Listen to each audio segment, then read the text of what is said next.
Okay, so I'm going to do my OHI video I have it pulled up on my laptop so I can see case study 32. I took my mask off so you can hear me. I'm not around anybody. But, okay. Our patient is a 33-year-old male. His chief complaint for coming in today is because he has a bad taste in his mouth. He hasn't been to the dentist in 3 years. He does have hepatitis A. His blood pressure was a little high at 135/88, and he does have a family history of diabetes, hypertension, and alcohol. Okay, so I'm going to lay you back. I'm going to put disease detecting liquid on your teeth so we can see what's going on, and I can show it to you and talk to you about it. Do that, set them up. Okay, so as you can see, there are pinks and purples in your mouth. That tells me the percent of areas on your teeth that are covered in what we call biofilm, but this is just what you probably know of as plaque. So your plaque index is 90%. This means that 90% of the surfaces of your teeth are covered in plaque. So what is this plaque? First, I'm going to show you where it is on your mouth. So, as you can see, there's lots of purple and pink, pretty much every surface of your teeth. So, the dark purple and pink is what's been there for a long time. That means it's not being properly taken off at home. You're not brushing it off, you're not flossing it off, which I'm going to help you with today. And then there's some lighter pinks and purples. This is plaque that is newer in your mouth. So maybe you just ate or you just drank something. That's what that lighter color is. So where you see these is there's a lot interproximally in between your teeth, on your lower teeth. We see it back in your back teeth, on the fronts of them. Pretty much we kind of see it everywhere in between your teeth. There's a lot of it. So what is this plaque? This plaque is microorganisms, the germs. And what they're doing is they're adhering to surfaces in your mouth.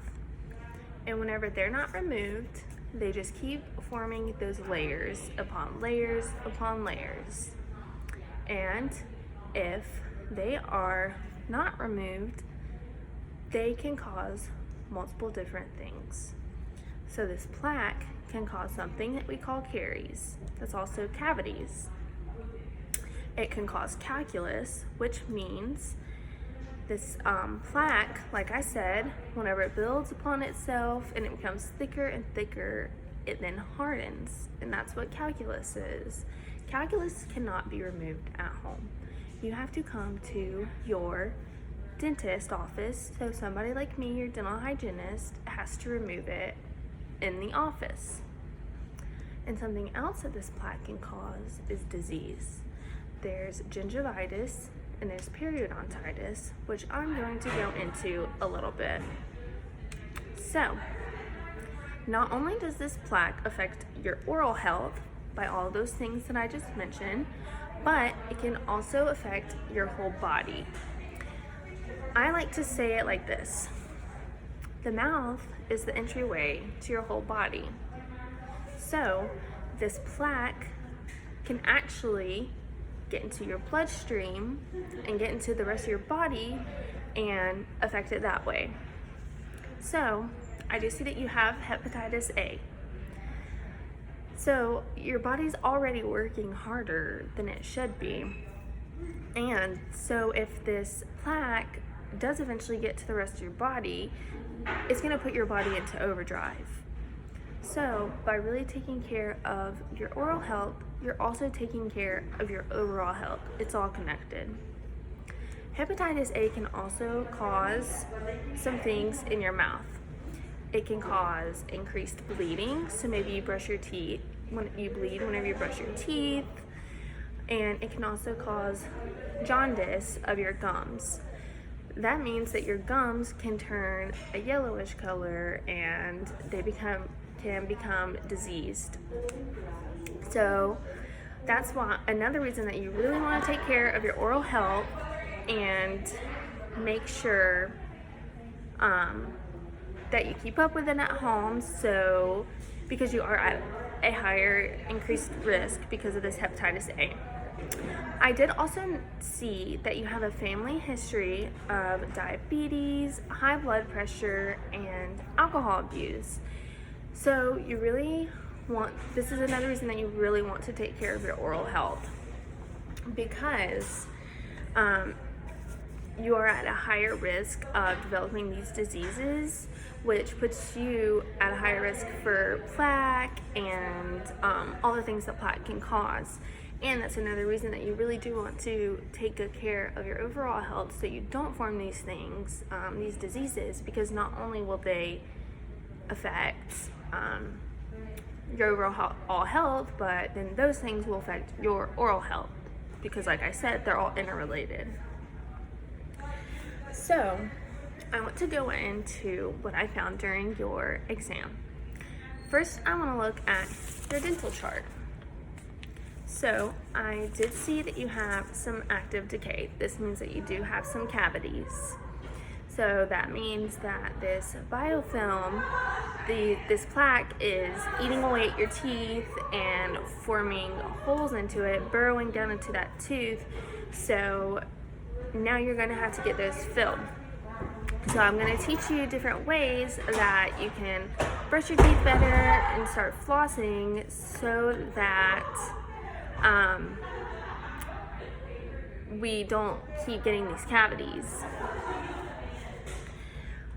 I can also see your x-rays, which I will show to you. In your x-rays, these are where you can see the cavities that I just mentioned, that tooth decay. I also want to point out, close this door.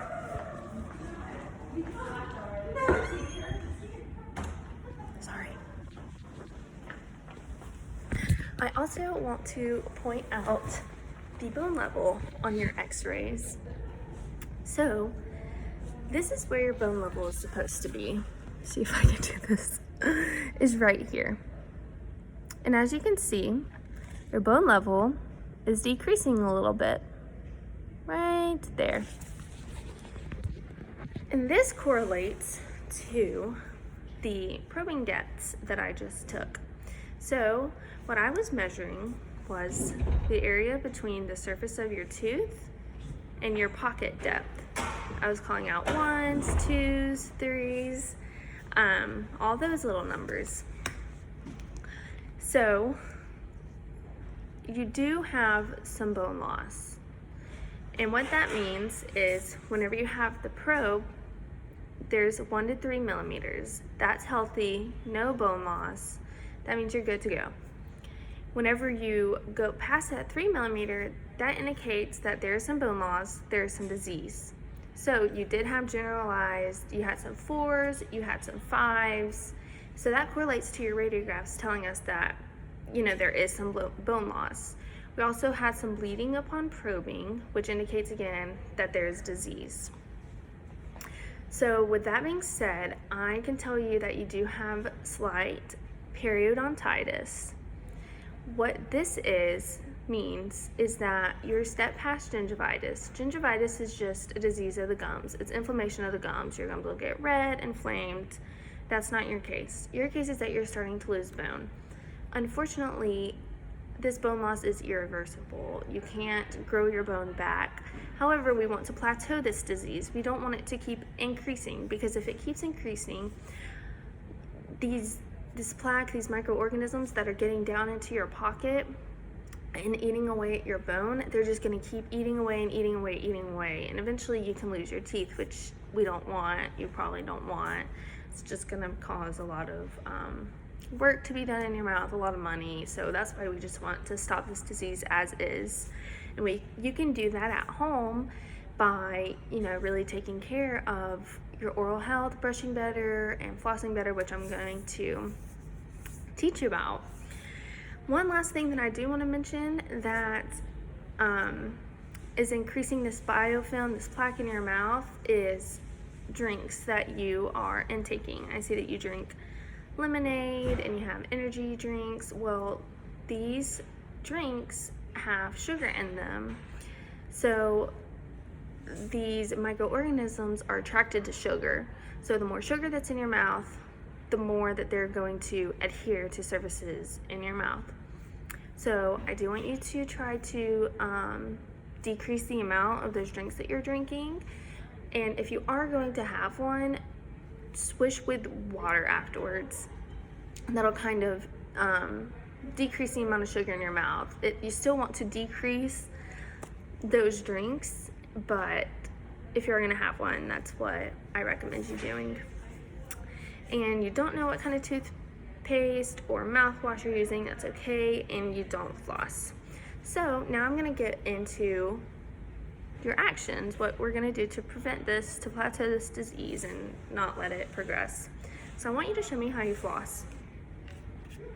Okay, that's really good. However, I do want to show you some modifications that can help you a little bit better. So what you're gonna do is you're gonna take your toothbrush and you're going to point the bristles up at the gums, like this. I want you to wiggle back and forth 10 times and then sweep down on the whites of the teeth. So angle up 10 times, sweep down. And you're gonna do this to the surface of every tooth 10 times. Angle up, back and forth 10 times, sweep down, like so, everywhere in the mouth. You're gonna do the same thing to the backs of the teeth. Angle up into that gum 10 times, sweep onto the whites, just like this. So then, whenever you get to the backs of the front teeth, it's gonna be a little different because you can't get it very well like this. You're going to angle your toothbrush down, like so. Still gonna wiggle into that gum line and flick against the whites of the teeth, just like this. And the bottoms are just the same. Angle down into that gum line, wiggle back and forth 10 times, brush up, all the way across. Same for the backs. And then whenever you get to the back of the front teeth, you're gonna angle your toothbrush up towards your nose. Wiggle, sweep up. Now I want you to show me that you know that you can do this. Okay, good job. So I'm wanting you to brush at least twice a day, every morning, every night, 2 minutes each time. So now I know that you said you don't floss. So I'm just gonna go ahead and teach you how to floss. Oh, going back to your toothbrush, I do recommend that you get an electric toothbrush because instead of manually having to brush your teeth, the bristle spins for you and you just go in little circles across your teeth, and it is very effective in removing that biofilm. So it may be a little bit of an investment, but I think that it'd be really good for you so that we can get this perio under control and plateau this disease. Okay, so with your floss, what you're gonna do is you're gonna take your middle fingers and you're going to wrap this floss around your middle fingers. One side is gonna have more floss than the other. Make 2 L's or a goal post and pinch the floss. So what you're gonna do is you're going to seesaw in between 2 teeth. You're gonna wrap the floss in a C-like shape against one side of the tooth. You're gonna go down into the gum line and you're gonna go up and down 5 times. And then before coming out, wrap into a C shape against the other side of the other tooth and up and down 5 times. You're gonna do this to every single surface of every single tooth. And you really wanna do this once a day, every single night, because even though that you are brushing, these bristles can only get so many surfaces. You really want to be getting in between those teeth because that's where these microorganisms like to hide, and that's where they're going down into your gum line and eating away at your bone. So now for toothpaste. I want you to get a toothpaste that has sodium fluoride as the number 1 ingredient. And what this is going to do is this is going to help to prevent the decay. It's not going to prevent it fully, but it will help you. And it'll help remineralize these teeth and hopefully help decrease the chance of cavities. Like I said, you still need to be brushing and flossing, but it'll help it. And for mouthwash, I want you to get one with fluoride again and alcohol-free. I recommend the ACT Anti-Cavity Fluoride. That's really good. So I want you to work on these brushing techniques and this flossing, and hopefully whenever you come back, these pocket depths are looking a little bit better, and we can work on plateauing your perio because we don't want it to continue to get worse.